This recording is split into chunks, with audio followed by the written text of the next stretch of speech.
여러분 안녕하십니까? 박상규입니다. 윤석열 대통령이 첫 한미일 단독 정상회담을 위해 오는 17일 1박 4일간의 미국 방문에 나섭니다. 4시간여의 밀착 회동이 이루어질 미국 캠프 데이비드 별장과 주요 의제 등을 집중 분석해드리겠습니다. 세계 스카우트 잼버리가 반전의 성공을 이루며 개막했습니다. 상당수 참가자들이 남아서 한국 체험을 이어가고 있는데요. 외신들의 호평과 함께 새만금 잼버리 부실 운영에 대한 감찰과 감사, 야권의 국정조사 요구 등을 짚어드리겠습니다. 김행 전 대통령실 대변인, 이종훈 시사평론가와 함께하겠습니다. 어서 오십시오. 안녕하세요. 네.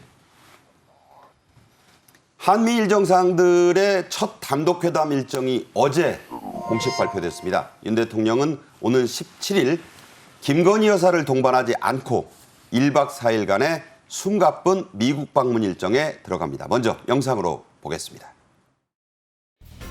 바이든 대통령 취임 이후 캠프 데이비드에서 외국 정상을 초청한 최초의 사례가 됩니다. 한미일 3국 협력의 새로운 장을 연 21세기 외교사의 현장으로 기록될 것입니다.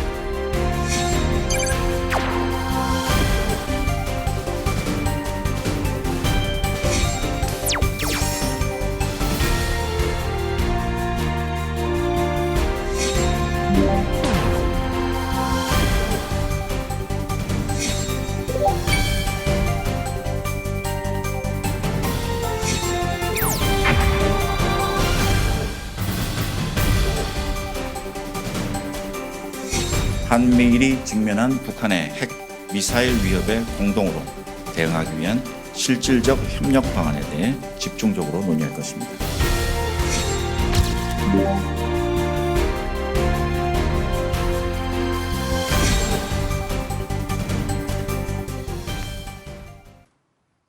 윤 대통령이 이틀 밤을 전용기 안에서 자는 그야말로 강행군인데요.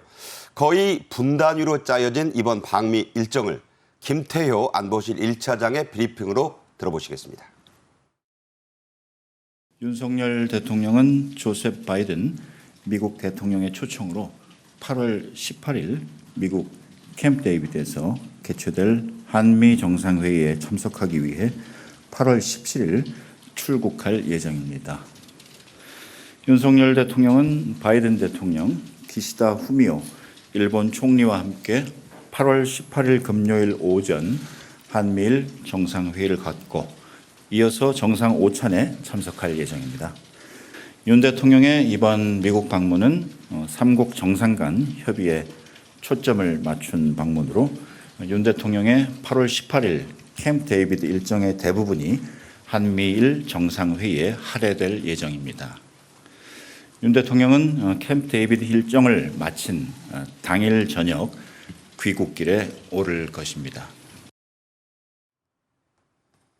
네, 이번 방미의 핵심은 캠프 데이비드 별장에서 한미일 정상이 무려 4시간 넘게 내내 밀착해서 함께한다는 그런 건데요.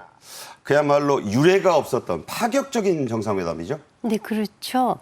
이제 대부분 대통령이 외국을 방문하실 적에 대개 이제 4가지로 형태가 나뉘어요. 국빈 방문이 있죠. 스테이트 비지트라고 해서 그것은 이제 1년에 그 한 번이 있을까 말까 할 정도로 또 재임 기간 중에 미국 같은 경우에는 단 한 번 정도 방문할까 말까 하죠. 네. 의전이 중심이고 이번은 이제 공식 방문 오피셜 비지트라기보다는 3번째 실무 방문 워킹 비지트라는 성격이 많고요. 네네. 사적 방문이라는 것도 있는데 이제 프라이빗 비지트라고 볼 수는 없고 워킹 비지트의 성격이 크기 때문에 이틀은 이제 비행기에서 주무시고 가서 하루 종일 실무 협의를 하는 네. 그런 특징을 갖고 있죠. 네. 지금까지 가까운 일본 같은 경우 또 중국 같은 경우에 사실상의 당일치기 방문은 있었습니다. 하지만 태평양 건너 미국 그것도 동부 멀찍이 떨어진 별장에서 이런 밀착 회담을 한다는 것 자체가 바이든 대통령이 윤 대통령을 매우 예우한다. 그런 반증이라고 보는 시각들이 많아요. 예, 그러니까 뭐 이제 예우도 예우지만, 그러니까 뭐 캠프 데이비드라고 하는 장소 자체가 외국 정상을 이제 미국 대통령이 그곳으로 초청을 할 때는 좀 허심탄회하게 내심 속내까지 다 털어놓고 서로 이제 얘기를 해보자. 이제 그런 그 의미를 이제 갖는다는 거죠. 네. 그래서 단순히 뭐 그냥 이렇게 공식적으로만 만나서 이렇게 지내는 사이가 아니고 뭐 사실상 친교를 나누면서 속 깊은 얘기까지 하는 이제 그런 그 장소라고 하는 거고, 이번 캠프 데이비드 행사에 미국 쪽에서도 굉장히 신경을 많이 썼고 바이든 대통령도 신경을 많이 쓰고 있다 그래요. 네. 그러니까 그만큼 이제 중요한 지금 이제 회담이다 이렇게 지금 보고 있는 것 같고요. 그래서 이번 회담을 통해서 공식 회담하고는 또 다른 결의 어떤 그 결정들이 좀 나올 가능성이 좀 네. 없지 않아 있다 이렇게 생각을 합니다. 김태효 1차장은 이번 방미의 의의를 이렇게 요약해서 또 짚었습니다. 역시 직접 들어보겠습니다.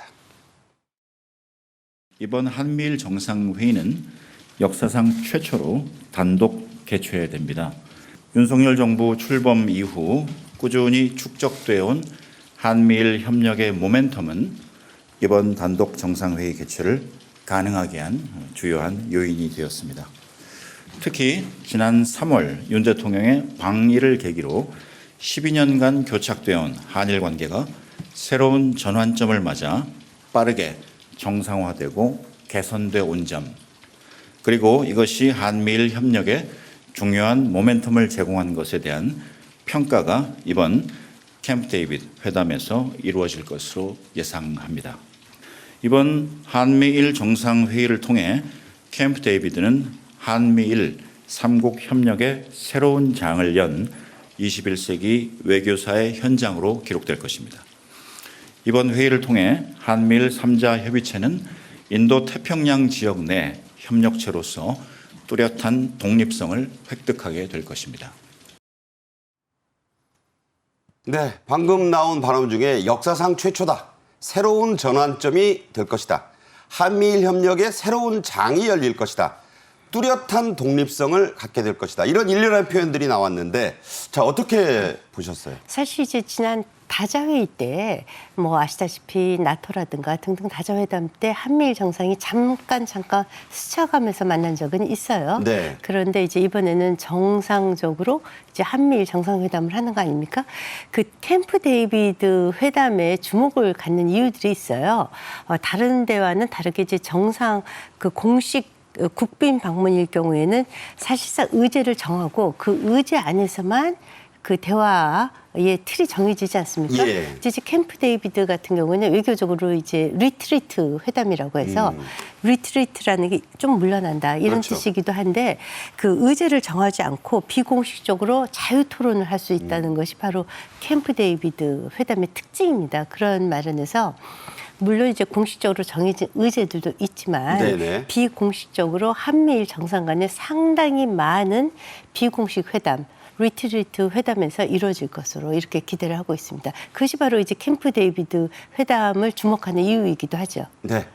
지금 영어로 리트리트라는 말씀을 하셨는데, 과거의 이 캠프 데이비드에서의 정상회의를 보면 노타이, 트위드 재킷, 스웨터 이런 의상들이 등장하거든요. 그만큼 격이 없이 주제에 얽매이거나 의제 이외의 논제까지도 논의될 수 있다. 이런 의미가 되겠습니다. 그래서 이번 회담에서 한미일 정상회의의 정례화도 다뤄질 것이다. 이런 얘기가 나오네요. 예, 그렇습니다. 그래서 뭐 그러니까 사실은 이제 한미일 동맹이라고 하는 것이 그동안은 굉장히 불완전한 형태였죠. 그러니까 이제 한미 간의 관계, 그리고 일본과 미국, 그러니까 미일 간의 관계, 거기에 더해서 사실은 한일 간의 관계까지 이게 좋아야 이게 삼축이 다 제대로 형성돼서 네. 한미일 동맹이 제대로 좀 굴러가는 이제 그런 형태가 될 텐데, 그 사이에 뭐 아시다시피 이제 한일 간에 꽤 오랫동안 10년 넘게 지금 약간 갈등이 계속 이어져 오지 않았습니까?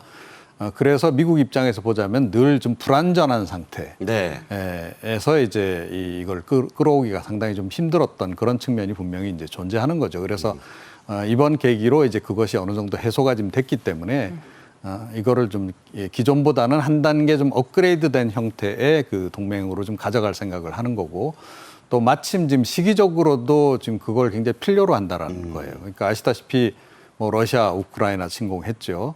또 중국도 지금 대만 문제 가지고 계속 지금 그렇죠. 미국하고 갈등을 빚고 있고 그래서 그런데 이 두 국가가 모두 지금 이제 이 한반도 주변에 이 동북아에 있다라는 거예요. 그래서 미국 입장에서는 그래서 한미일 동맹이 더 중요할 수밖에 없는 거죠. 이제 북한 변수를 빼더라도 그렇다는 겁니다. 그래서 지금 이와 관련해서 이제 이 동맹 체제를 좀 더 강화를 해야 되겠다는 필요성을 이제 느끼는 거고. 그래서 한일 관계가 이제 개선된 걸 계기로 해서 이 한미일 동맹 자체도 지금보다는 조금 더 이제 더 좀 성숙한 형태로 지금 이제 끌고 가려는 그런 생각이 아닌가 이렇게 생각합니다. 네. 회의장인 미국 메릴랜드주의 캠프 데이비드 별장 여러 번 이 시간을 통해 말씀드렸습니다만 아이젠하워 대통령의 손자 이름이 데이비드여서 그때 이 데이비드라는 이름을 붙였고 그러면 캠프는 왜 붙었느냐 이게 군사용어인데요. 미국의 해군이 관리하는 시설이라서 캠프라는 이름이 붙어 있습니다. 세계사적으로 매우 중요한 회담과 만남이 숱하게 이루어진 곳인데 그 유명한 노르망디 상륙작전 2차 대전을 끝낸 그 회담 구상도 이곳에서 이루어진 곳입니다. 자, 어떤 주요 그 인사들이 여기서 회담을 했나요? 네, 제일 중요한 것이 뭐 너무도 잘 아시다시피 그 2차 세계대전 종전할 적에 그 영국의 처칠 총리를 초청을 해서 거기서 막바지로 프랭클린 그렇죠. 루즈벨트 루즈벨트 대통령이. 대통령. 네. 이것이 캠프 데이비드 별장이 세워진 것이 사실상 이제 루즈벨트 대통령 때 만들어진 거 아닙니까? 네. 그러면서 이제 최초로 의미 있는 그 역사적 현장이 바로 그 처칠 초청을 해서 그 양차 세계 대전을 이제 끝낸 것입니다. 그런 의미에서 굉장히 중요하고요. 특히 이제 78년도에는 그 이스라엘 팔레스타인 간의 그 전쟁 상태가 굉장히 심각한 국제 지금 그 장면입니다. 당시 네. 카터 미국 대통령, 메나헴 그렇죠. 베긴 이스라엘 수상, 그리고 오른쪽에 이집트의 예, 그 아마르 사다트 대통령. 네, 사다트 예. 대통령이 해서 그때 이제 그 이스라엘과 팔레스타인 협의를 이제 극적으로 도출된 장소이기도 합니다. 그러니까 세계사적으로 캠프 데이비드는 단순히 대통령의 별장이다 이런 의미가 아니라 어떤 국제적으로 커다란 정치적 결단을 내린 그런 장소이고 잘 아시다시피 이제 캠프 데이비드는 그 이명박 전 대통령이 방문했을 적에도 굉장히 회자가 됐었어요. 그랬죠. 두 분이 같이 골프도 치시고 골프 카트는 그때 이명박 전 대통령이 몰았죠. 예. 그런데 그때 이후로 한일 간의 또 한미 간의 서트 외교가 사실상 중단되다시피 했거든요. 특히 네. 한일 간의 서트 외교는 완전히 정말 그 끝났다고 했을 정도로 최악의 상황을 네. 치달았는데 그런 점에서 이제 한미일 간의 서트 외교가 정상화된다는 의미, 특히 이제 지금 아시아 태평양 지역에서의 그 한국과 미국과 그 일본의 그 군사적 또 경제적 그 중요한 결정들이 이곳에서 이루어진다는 점에서 세계사적으로 지금 최근에도 아시다시피 어제도 그렇죠. 중국과 러시아가 만나고 있지 않습니까? 그렇죠. 자유진영과 그 냉전 체제가 다시 이루어지는 이 굴곡의 역사가 지금 다시 시작되고 있는데 이런 점에서 큰 의미를 갖는다고 봅니다. 네. 사진 속에 안 나온 얘기들을 해보자면은 후르시초프가 여기를 처음으로 방문해서 역사적인 냉전 시대의 만남이 미소 정상 간에 이루어진 곳이기도 합니다. 그리고요, 역대 미국 대통령들이 애용해서 여기서 또 사적으로, 물론 뭐 대통령의 만남이 사적일 수는 없습니다만 그런 장소이기도 했어요. 1961년 당시 존 F 케네디 미국 대통령과 아버지뻘인 아이젠하워 전 대통령의 뒷모습의 사진이 찍혔는데 그게 그 해의 퓰리처상 사진 부문상을 받았습니다. 자, 그 사진 한번 보겠는데요. 네. 캠프 데이비드 오솔길에서 헬기에서 막 내린 아이젠하워 대통령을 당시 현직인 케네디 대통령이 맞이하면서 가는데 그 뒷모습이 아주 역사적이었잖아요. 예, 그렇습니다. 그게 이제 그 당시에 이제 배경 설명이 상당히 필요한 사진입니다, 저게. 저 사진입니다. 예, 그러니까 그 당시에 미국의 고뇌를 어떻게 보면 다 지금 반영한 듯한 이제 그런 그 모습이라고 볼 수 있는데요. 그러니까 그 당시에 오른쪽이 이제 아이젠하워, 왼쪽이 존 F 케네디입니다. 네, 그렇습니다. 그래서 이제 그 아이젠하워 대통령이 케네디 전 대통령 이렇게 어깨에 손 얹는 장면도 사실은 이제 있는데요. 그런데 지금 이제 두 분이 굉장히 뭔가 이렇게 고뇌에 찬 그런 모습을 지금 이제 보이고 있지 않습니까? 아시다시피 이제 그 당시에 이제 쿠바가 공산화가 됐고요. 네. 쿠바 공산화된 것을 이제 반전을 시키기 위해서 피그만 작전이라는 걸 이제 수행을 하게 됩니다. 쿠바에 쳐들어갔죠. 네, 그렇습니다. 쿠바 이제 망명자들을 이제 군사 교육을 시켜서 이제 다시 이제 체제를 이제 바꾸려고 하는 그런 작전이었어요. 실패했습니다. 예, 그 작전이 이제 왜 중요했냐면 그 당시에 지금 다 대부분 지금 다 잊혀진 일이긴 하지만 냉전이 한창 가속화하던 시절이었고 쿠바가 공산화되면서 미국은 굉장히 자기 턱 밑까지 이제 공산화 세력이 이제 집권을 하는 그런 상황이었기 때문에 이게 가만둘 수가 없었던 이제 그런 겁니다. 그런데 이 작전이 사실은 이 전임 대통령에 의해서 사실은 설계가 됐고 케네디 대통령은 전임 정권의 프로젝트를 받아서 최초로 자기가 이제 집행을 한 거였는데 결과적으로 실패한 작전이 돼버렸거든요. 그러니까 아무래도 이제 전임 대통령 만나서 좀 조언도 듣고 싶고 이제 그랬던 거죠. 그래서 이제 저 장면이 그 당시 미국 정부의 상황 또 그 당시 미국 국민들의 정서 이런 거를 상당히 반영한 그런 사진이기 때문에 역사적으로 많이 회자가 되고 있는 겁니다. 당적이 다르고 부자 간의 나이벌이었던 두 대통령의 고뇌가 담긴 사진이었다는 얘기입니다. 그곳이 바로 캠프 데이비드 오솔길이었는데 저 길을 윤 대통령도 걷게 된다 이런 의미가 있죠. 바이든 미 대통령도 마찬가지로 이 캠프 데이비드를 매우 자주 방문하고 있습니다. 참모들과 국정을 구상할 때마다 지금 가고 있죠? 네, 이미 30여 차례 갔지만 외국 정상을 초청하는 것은 이번이 처음이라고 해요. 네. 그만큼 이제 한미일 공조가 중요한데 이유는 잘 아시다시피 이제 캠프 데이비드가 특히 이제 냉전 시대 때 굉장히 중요한 외교의 장으로 쓰여지지 않았습니까? 뭐 잘 아시다시피 그 미소 간에 냉전이 있었을 적에 또 쿠바의 공산화 이런 중요한 시점. 또 양차 세계대전을 종전할 때 지금 이제 세계사적으로 미소 진영과 자유진영이 일종의 굉장히 팽팽한 긴장 관계를 가질 수 있고 그래서 이제 신냉전 시대의 도래다 이런 얘기도 하고 있는 이런 마련에서 제3국의 관계는 아무리 강조해도 지나지 않지 않습니까? 그래서 이제 커비 조종관 같은 경우도 3국 관계는 너무나 중요하다. 그렇게 얘기도 했어요. 그래서 이제 한일, 양국을 넘어서 한미일 공조체제를 갖는 것은 비단 그 북한의 핵이라든가 미사일 위협에 공동 대처하는 것을 넘어서 자유세계의 새로운 진영, 새로운 정치 질서, 외교 질서를 구축한다는 데 있어서 굉장히 의미를 부여할 수 있다고 봅니다. 이제 현실 회담 얘기를 좀 더 하겠습니다. 이번 한미일 회담에서 과연 어떤 성과들이 나올지 국가안보실 제1차장의 예상은 이렇습니다. 직접 들어보겠습니다. 예상 성과입니다. 첫째, 이번 정상회의를 통해 향후 한미일 3국 안보 협력의 핵심 골격을 만들고 이를 제도화할 수 있을 것입니다. 둘째, 이번 정상회담은 영내 공동 위협에 대응하고 평화와 안정을 보장하기 위한 3국 간 안보 협력을 한층 더 강화하는 계기가 될 것입니다. 3국 정상은 한미일이 직면한 북한의 핵, 미사일 위협에 공동으로 대응하기 위한 실질적 협력 방안에 대해 집중적으로 논의할 것입니다. 셋째, 3국 정상은 한미일의 미래 성장 동력을 확보할 첨단 기술 분야 협력과 함께 공급망, 에너지 불안정 등 경제 안보 문제에 공동으로 대응하기 위한 파트너십 강화 방안을 협의할 예정입니다.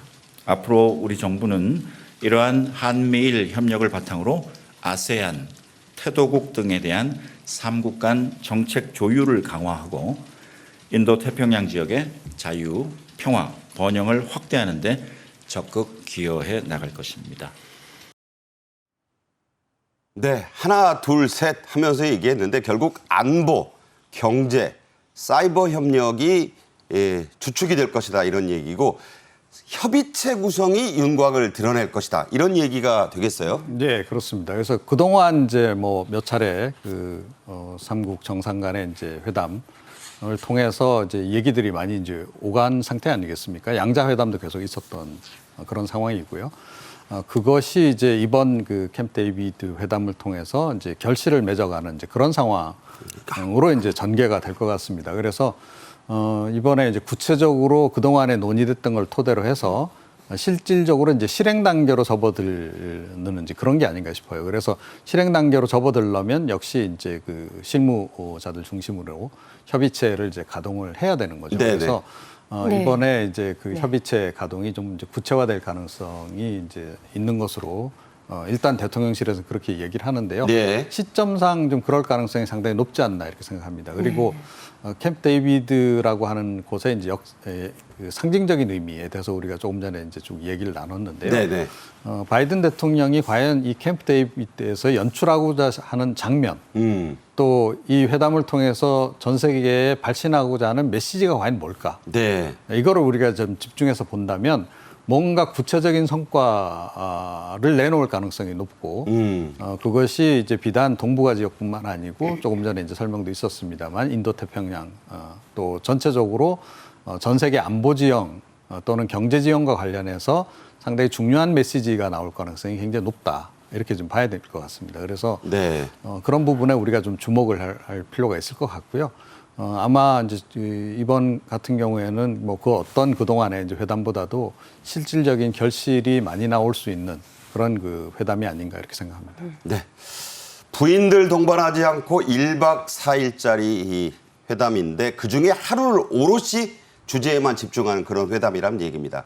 한미일 3국 정상의 공동 성명에 중국에 대한 이야기도 들어갈 것 같습니다. 지금 이 회담을 중국이 그 누구보다도 눈을 부릅뜨고 지켜보고 있을 텐데 네. 어떻게 보세요? 그렇죠. 이 회담이 이제 특히 굉장히 치밀하게 준비가 됐던 이유는 우크라이나 전쟁이 지금 세계의 안보 지형을 바꾸기 때문입니다. 그런 의미에서 이제 우리가 소위 말하는 그 자유진영이 공동으로 어떻게 대응할 것인가가 굉장히 중요한데 다만 이제 한미일 공동 성명 중에 중국은 적대시하지 않는다라는 입장을 분명히 밝힐 것으로 보여지는데 그 이유는 네. 우리나라 대한민국과 중국과의 그 무역 문제, 외교 문제, 안보 문제가 굉장히 민감한 문제이기 때문에 그렇죠. 특별히 이 문제는 강조를 했지만 그럼에도 불구하고 북한의 핵과 미사일에는 분명하게 공동 대응한다라는 것이 확실하게 적시되어 있는 것이 가장 큰 성과가 아닐까 싶고요. 네. 아까 이제 말씀하신 대로 이제 아시아 퍼시픽 그 이코노믹 코퍼레이션 그 말하면 이제 에이펙이죠. 그렇죠. 에이펙이 그 세계 인구의 40%가 에이펙 국가입니다. 그리고 그 GDP의 52%, 세계 교육량의 45%를 차지하고 있기 때문에 세계 경제 내에서 가장 큰 경제 단위이거든요. 그렇죠. 그런 마련에서 이제 두 번째로 경제에 관련돼서 어떻게 상상할 수 있는 프로그램을 만들 것인가도 굉장히 중요하고 이런 부분에서 이제 특히 중국을 직접 명시하지는 않고 적대시하지 않는다는 것은 아마도 이렇게 모두에 밝힌 이유가 아닌가 싶습니다. 왜냐하면 중국을 우리 자유진영으로 끌어들이는 것이 굉장히 중요한 외교 전략이기 때문에 그렇습니다. 네. 중국은 않으면서 북핵에 대한 단호한 조치는 3국 정상이 합의할 것이다. 이런 얘기를 해 주셨어요. 중국이 지난주에 우리나라에 대한 관광 제한 조치를 6년 만에 전격적으로 풀어서 지금 뭐 이곳저곳에서 기대감이 높아지고 있는데 바로 이 해제 조치가 이 캠프 데이비드 한미일 회담을 의식한 중국의 일종의 상황 관리다. 이런 해석이 나오잖아요. 예, 그렇습니다. 그래서 사실은 이제 그 미국 바이든 정부의 초기 전략은 이른바 이제 그 디커플링 전략이었죠. 그래서 이 중국을 공급망에서 완전히 제외시켜 버리는 이제 그런 전략을 이제 썼어요. 그런데 이제 그 전략적인 차원에서 미국 이제 기업들의 요청도 좀 있었고 해서 네. 이거를 이제 디리스킹 리스크를 줄여나가는 방향으로 이제 이렇게 전략을 좀 수정을 하게 됩니다. 그래서 우리 정부도 최근에 이제 그런 기조로 이제 전략 방향을 좀 이제 수정을 이제 하고 있는 그런 네. 과정입니다. 그래서 그런 거하고 좀 연관이 좀 돼 있다 이렇게 이제 보시면 될 것 같고요. 그러니까 중국 입장에서는 사실은 미국이 제재를 가하면서 최근에 굉장히 경제적으로 어려움을 많이 겪고 있지 않습니까? 그래서 중국 정부 입장에서도 이걸 빨리 푸는 게 좀 필요한 그런 그 상황입니다. 그래서 이제 뭐 우리나라하고의 관계 부분도 그렇고 미국하고의 관계 부분에서도 최근에는 이제 뭐 무조건 강경 대응보다는 조금 완화된 그런 이제 대응을 좀 하고 있는 그런 모습을 좀 보이고 있는 겁니다. 네.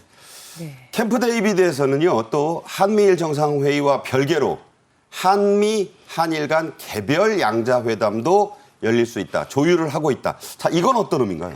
그것도 이제 김태호 국가안보실 1차장이 이번에 아주 분명히 밝혔으니까 그 한일 간의 이제 지소미아 이제 해결되지 않았습니까?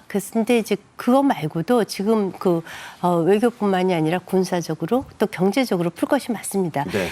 지난달에 그 외교부 아텝 지역의 외교 장관들 회담이 인도네시아에 있었어요. 그렇죠. 그렇죠. 그때 이제 그 박진 외교부 장관이 한국, 일본, 중국의 외교부 장관들을 다 만났죠. 왕이도 만나서 네네. 그 청신호가 이번에 6호들이 대한민국으로 들어오게 된 그 계기가 된 것 같아요. 그때도 이미 이번 캠프 데이비드 의제를 앞두고 한일 간에 상당한 조율이 된 것으로 네. 이렇게 알려지고 있습니다. 그래서 이제 구체적인 성과는 이번에 캠프 데이비드 다녀오시면은 한일 간에 특히 굉장히 그동안 12년 동안 완전히 그 외교가 단절됐었는데 네, 네. 의미 있는 가시적인 성과가 나올 것으로 그렇게 보여집니다. 네. 자, 이어서 다음 주제로 가겠습니다. 처음에는 한숨과 비난과 불평 속에 시작했던 제25회 세계 스카우트 잼버리가 정부의 신속한 반전과 민관의 유기적인 협력으로 그나마 유종의 미를 거뒀다는 호평 속에 막을 내렸습니다. 먼저 영상으로 보겠습니다.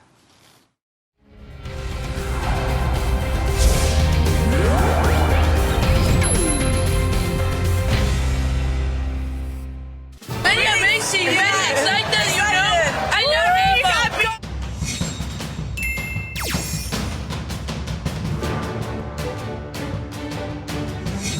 여러분의 이러한 스카우트 정신은 세계인의 연대와 협력의 토대가 될 것입니다.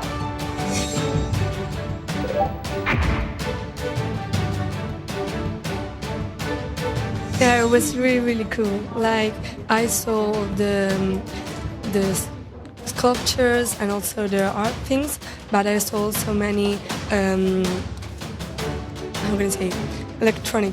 It's really a beautiful experience because we are learning a new culture, and I've never seen a Korean culture in my life, and I'm liking really much this class.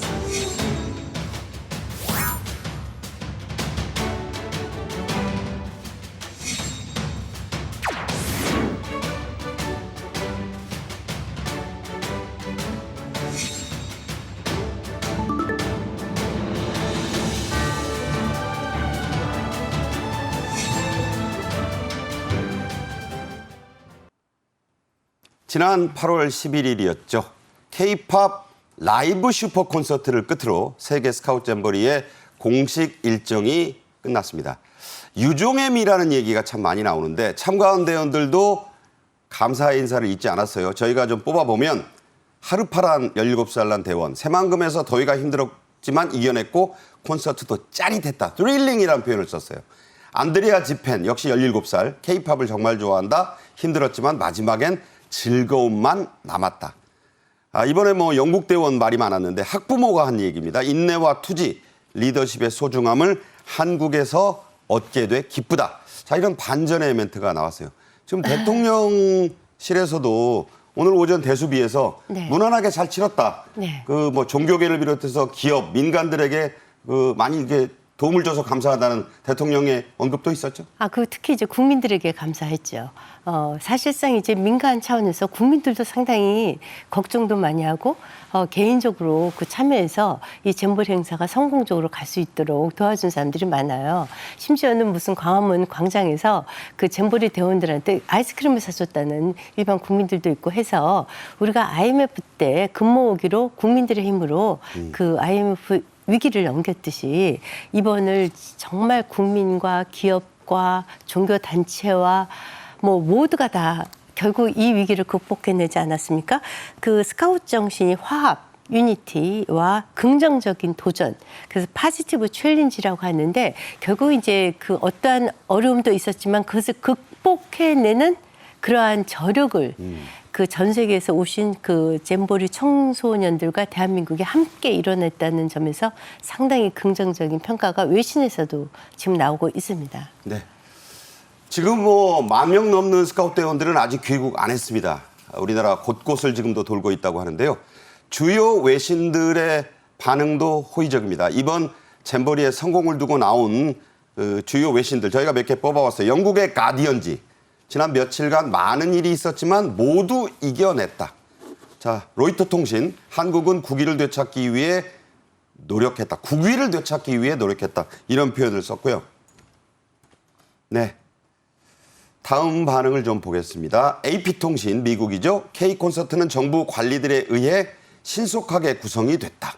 UPI통신, 많은 문제가 있었지만 폐영식 행사는 축제 분위기였다. 자, 어떻게 보셨어요, 이종훈 평론가? 네, 뭐 전반적으로 이제 뭐 사실은 그 이제 새만금에서 행사할 당시에는 외신 보도도 굉장히 부정적인 게 많았었죠. 그리고 대원들도 뭐 SNS를 통해서 굉장히 불편함을 많이 호소를 하고 그래서 학부모들도 걱정하고 이제 그런 분위기였습니다. 그래서 한국이 이런 정도의 실력밖에 안 되느냐 네. 하는 이제 반응이 좀 있었는데요. 그런데 어찌됐건 이제 그 후반부로 가면서 우리 정부 또 우리 국민들이 또 기업들 적극적으로 나서면서 다시 한번 이제 위기에 강한 그런 이제 그 국가의 모습을 어찌됐건 이제 전 세계에 다시 한번 보여주게 된 그런 계기가 된 게 아닌가 이렇게 생각을 하고요. 그 부분에 대해서는 지금 이제 외신들 또 해외에 있는 학부모들도 긍정적인 평가를 지금 내리고 있는 것 같습니다. 그래서 사실은 이번 행사 끝나고 나서 줄 소송이 이어지지 않겠냐. 네. 전 세계로부터 항의가 그런 얘기가 이어지지 있었어요. 않겠냐 이런 얘기가 있었는데 그런 우려도 상당히 그래서 좀 이제 많이 좀 가시고 있는 상태다 이렇게 평가를 해야 할 것 같습니다. 네. 실제로 이번 잼버리가 새만금 잼버리가 아니라 코리아 잼버리, 대한민국 잼버리가 됐다는 외신들의 평가는 일찍부터 있었습니다. 자, 특히 기업, 종교계까지 나선 점이 그 여러 가지 호평을 받았어요. 네, 잘 아시다시피 이제 뭐 심지어는 이제 올림픽이라든가 이런 것까지도 다 지자체가 중심이 되고 조직위가 중심이 됩니다. 그래서 원래 이제 행사의 주체는 전라북도와 그 스카웃 연맹이 행사 주체이죠. 그런데 이제 여러 가지 우여곡절이 있었고 그것을 이제 국가 정부가 나서서 했는데 기업이 특히 이제 인천이라든가 이런 데 상당한 그 적극적인 역할을 하지 않았습니까? 잘 아시다시피 이제 대기업 쪽에 전폭적인 지지가 있었는데요. 삼성전자, 현대자동차, LG그룹, 대한항공, 포스코그룹 등 전 세계의 유명한 대한민국이 자랑하는 기업들이 다 나서서 네. 프로그램도 제공하고 연수원도 제공하고 숙식도 다 제공을 하고 해서 이 위기를 극복했습니다. 그리고 또 하나 그 군과 경찰, 소방 공무원들 이분들도 정말 밤잠을 자지 못하고 투여돼서 안전하게 이 대회를 치를 수 있었고요. 당일날 그 상암동 이쪽에 그 사고가 하나도 없지 않았습니까? 네, 네. 아주 일찌감치 스위스 잼버리 등은 아침부터 와 있었댔는데 일체 무리 없게 진행이 됐는데 그야말로 잼버리 정신이라는 것이 그 위기를 극복하는 그러한 정신을 제대로 이번에 그 체험할 수 있는 기회가 됐었던 것 같은데 그럼에도 불구하고 아쉬운 점은 있죠. 처음부터 잘했으면 정말 좋았었을 텐데 당시 행사 때 전 세계에서 오신 그 대원들, 청년들이 SNS를 통해서 그 현장을 실시간 보도하는 네. 그런 것들도 굉장히 인상이 깊었습니다. 네. 네. 이 슈퍼 라이브 콘서트 현장에서는 BTS는 그 군의관 멤버들도 있고 해서 참석은 못했지만 멤버들의 포토카드들이 선물로 나왔어요. 이게 난리가 났습니다. 또 카카오에서 제공한 캐릭터 상품을 그 자리에서 바꾸고 싶다고 해서 아주 호평이 났는데 저 캐릭터 왼쪽에 라이언 모양은 아주 인기 최고였다 그래요? 네, 그렇습니다. 뭐 사실은 이미 그 해외 청소년들 사이에서 굉장히 유행을 좀 많이 끌고 있죠. 그래서 한국 관광 오게 되면 반드시 이제 저 샵에는 들리고 이제 그런 그 곳이고요.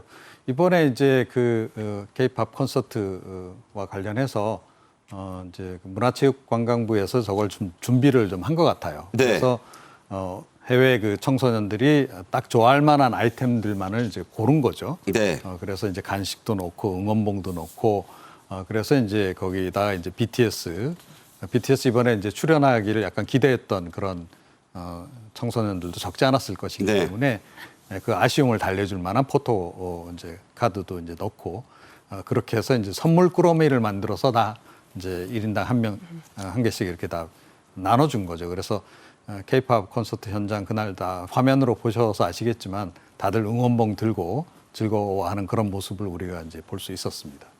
네, 이 방송 보시는 분 많은 이 분들은요. 예전에 팝송 배우려고 영어 배웠다는 그런 세대가 많습니다. 그런데 요즘은요. K-팝 배우려고 한글을 배우면서 돌민정음이라는 걸 한다고 합니다. 이 돌민정음이 뭐냐면 아이돌과 훈민정음을 합친 거예요. 오빠, 올더 브라더를 오파. 발음 그대로 적은 겁니다. 저게 세계적으로 유통이 되고 있는 말이에요. 언니는 UNNIE. 언니, 사랑해요. I love you는 사랑해요. 자, 참 세상 많이 바뀌었어요. 네. 아예 그냥 이제 외국에서는 그냥 K-드라마, K-팝에 있는 단어들을 그대로 자기네 그 알파벳으로 지금 쓴다는 거 아닙니까? 그렇죠. 그래서 아이돌 플러스 훈민정음에서 돌민정음 이렇게 되어 있는데 잘 아시다시피 뭐 한국 언니 우리나라에 와 있는 많은 외국인들이 언니, 아줌마 뭐 이렇게 불러요. 그러니까요. 그냥 호칭이 된 거죠. 또 반둥 오빠도 엄청나게 인기를 끈다고 하는데 최근에 우리나라에 이제 인도네시아 쪽 사람들이 많이 오지 않습니까? 아하. 이 반둥 오빠는 그 외대에서 그 언어 정보 공부하신 분인데 인도네시아어를 많이 한대요. 가서 이번에 그 한국에 대한 소개도 많이 하고. 그러니까 세계적으로 반둥이 인도네시아 지명이에요. 네네네. 그래서 반둥 오빠라고 불리는데 이분이 이제 아주 굉장히 새로운 또 핫스타가 됐는데 이번에 보니까 온 4만 5천 명의 잼버리 청년들이 다 외교 사절이 된 거예요. 그러니까요. 대한민국에. 네. 그래서 이제 전 세계적으로 그 대한민국의 곳곳에 사찰을 방문했던 곳, 기업의 연수원 같은 거, 특히 이제 삼성이라든가 현대에서는 그 기업 프로그램까지 다 제공하지 않았습니까? 네네. 그런 것들을 다 SNS로 올리면서 기업들이 굉장히 애도 썼지만 기업 홍보 효과도 굉장히 컸을 것 같아요. 그래서 윤석열 대통령께서 국가 브랜드가 너무 중요하다. 그런 의미에서 이제 이번에 이제 대한민국의 국가 브랜드를 상당히 알릴 수 있는 그 반전의 기회를 잡았다 이렇게 보여주고요. 마지막에 그 걸그룹 아이브가 그 러브 다이브라는 떼창 부르는 거 보셨습니까? 네, 봤습니다. 네, 그거 정말 감동적이었죠. 네.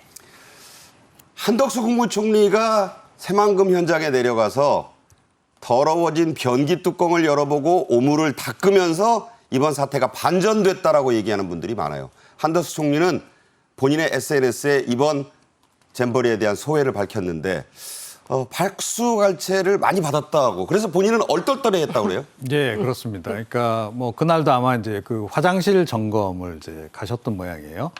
워낙 이제 이번에 위생 문제가 많이 좀 논란이 되지 않았습니까? 네. 그래서 이제 직접 이제 그 현장에 가서 화장실 이제 불시 점검을 이제 쭉 다니다가 네. 거기에 이제 운영 요원들 이제 식사하는 식당을 이제 들어갔더니 거기에 있던 이제 수백 명의 이제 그 운영 요원 또 이 대원들이 박수를 이제 쳤다는 거예요. 그래서 이제 그게 이제 어떻게 보면 이제 상황이 이제 바뀌는 것을 이제 보여주는 그런 한 장면이 아니었나 이렇게 좀 생각을 하고요. 네네.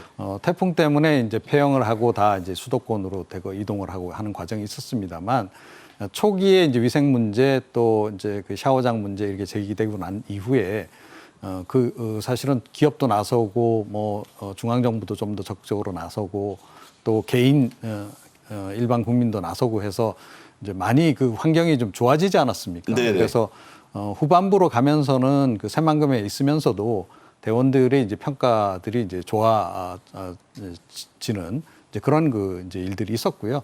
그 결정적인 계기가 된 것이 어찌됐건 이제 한덕수 총리가 나서서 중앙정부가 어찌됐건 직접 챙기기 시작하면서 그게 이제 좀 분위기가 이제 반전되기 시작을 한 거죠.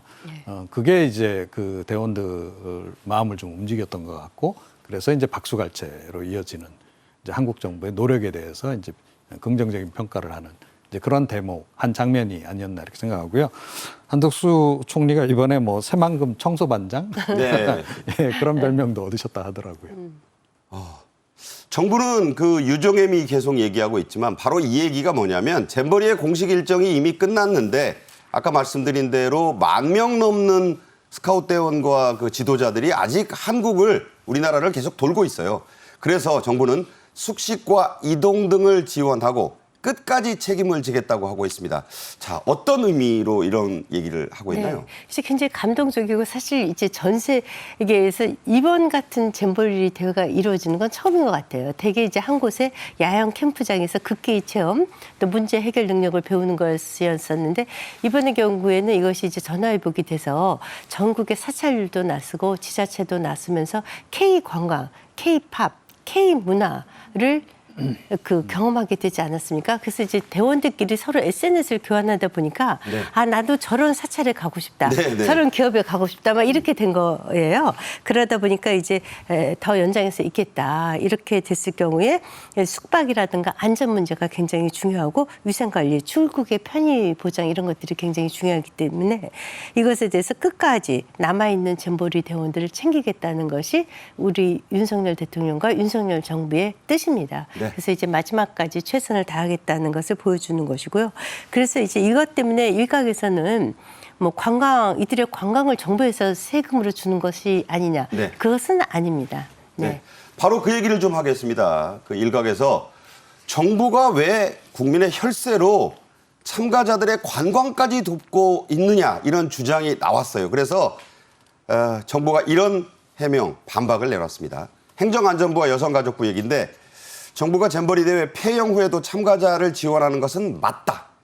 단 정부의 지원은 편의 보장과 교통편 제공에 한정되는 것이지 혈세, 그러니까 세금으로 뭐 돈을 대주는 게 아니다. 유료 관광은 개별 부담이다 이거죠. 네, 그렇습니다. 그리고 사실은 이 잼버리 대원들이 이번에 전 세계에서 이제 한국에 오면서 제가 지난번에 이제 전후방 효과 말씀도 드렸습니다만 이 잼버리 공식 행사가 끝나고 난 이후에 관광 일정을 나름들 다 계획을 해가지고 온 그런 그 대원들이 꽤 있었던 것 같아요. 네. 그래서 행사 끝나고 나면 개인적으로 또는 이제 단체로 남아서 일정 기간 한국에 체류하면서 뭐 본인들이 좀 가보고 싶은 거 가보고, 그러니까 관광을 하고 이제 가는 그런 일정을 짠 대원들이 굉장히 많았던 것 같고요. 네네.